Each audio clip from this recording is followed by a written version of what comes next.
तो चौथे मरहले के तहत 9 रियासतों की 72 सीटों पर वोटिंग लगातार जारी है। सुबह 7 बजे से हम लगातार अपने नाज़रीन को पल पल की अपडेट दे रहे हैं और साथ ही साथ अपील भी कर रहे हैं वोट कास्ट करने की। आपको बता दें कि आज बिहार की 5 सीटों पर इंतखाबात हो रहे हैं, तो वहीं उत्तर प्रदेश की 13 सीटों पर, वहीं महाराष्ट्र की अगर हम बात कर ले तो 17 सीटों पर आज वोटिंग हो रही है। यानी इन 17 सीटों पर उम्मीदवारों की किस्मत का फैसला आज ईवीएम में बंद कर देंगी आवाम। वहीं मुंबई की एक सीट की अगर बात करें, इलाके की बात करें, तो उस इलाके में 1000 लोगों ने तकरीबन वोट का बाइकआउट किया है।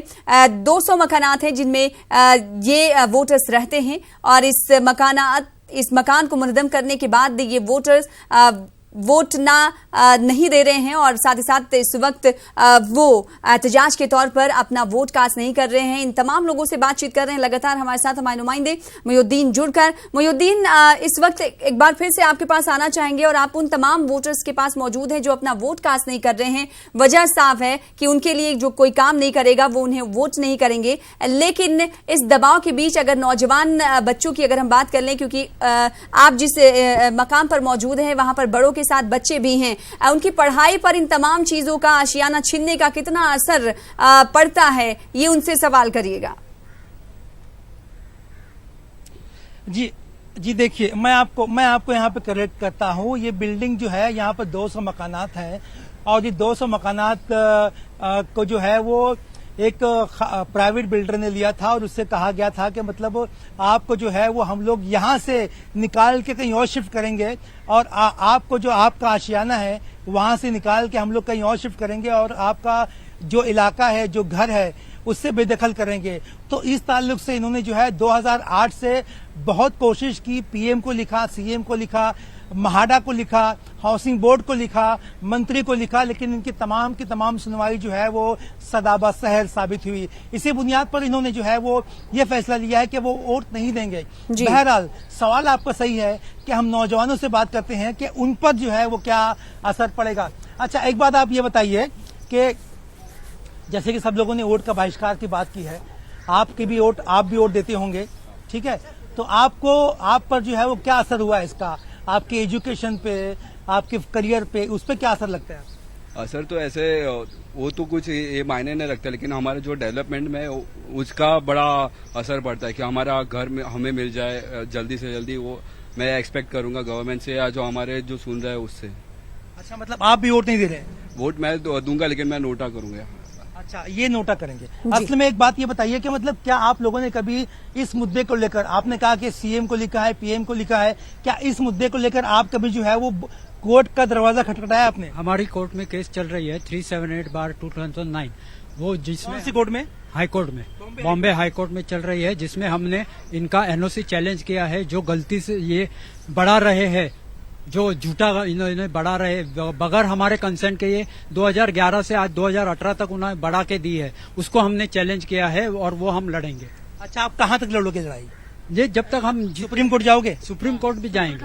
अच्छा, एक बात ये बताइए, आप ये बताइए कि जैसा कि इलेक्शन कमीशन ने जो है एक नोटा का ऑप्शन दिया है, जैसे कि उस बच्चे ने कहा कि नोटा का ऑप्शन को इस्तेमाल करूंगा, तो क्या आपको लगता नहीं है कि वोट का बहिष्कार करने की बजाय जो है वो नोटा ऑप्शन है उसको जो है वो उसको वोट करके अपनी एहतजाज दर्ज करवाया जाए?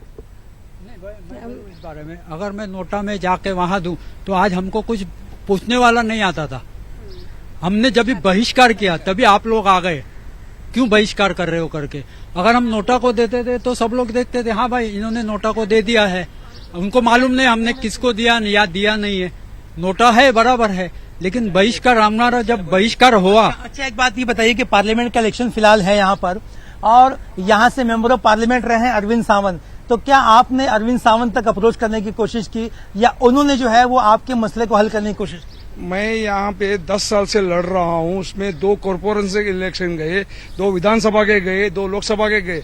मैंने आज तक कभी बहिष्कार नहीं किया, लेकिन मेरी कहीं सुनवाई नहीं हुई, तो आज मुझे लगा कि मैं बहिष्कार करूंगा तो मेरी सुनवाई होगी। तो आप यहाँ पे आए हैं तो मुझे ऐसा लग रहा है कि मेरी सुनवाई होगी। अच्छा, आप ये बताइए, आप बात करना चाहेंगे? आप ये बताइए कि मतलब आप क्या सोचते हैं अपने घर के बारे में? ये जो इलेक्शन का बाइकआउट किया है वो सही है अमल?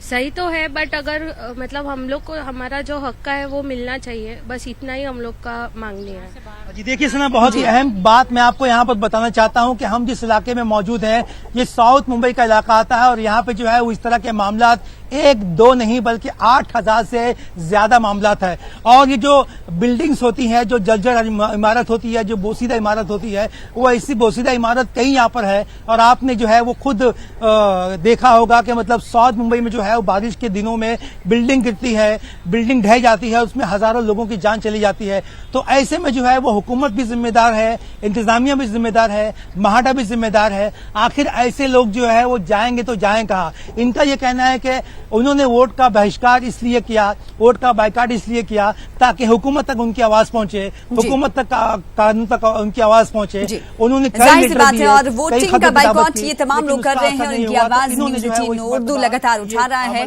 और बेहद शुक्रिया अदा करना चाहेंगे हमारे साथ जुड़ने के लिए मोहिउद्दीन और तफसील से बातचीत करने के लिए, अपडेट फराहम करने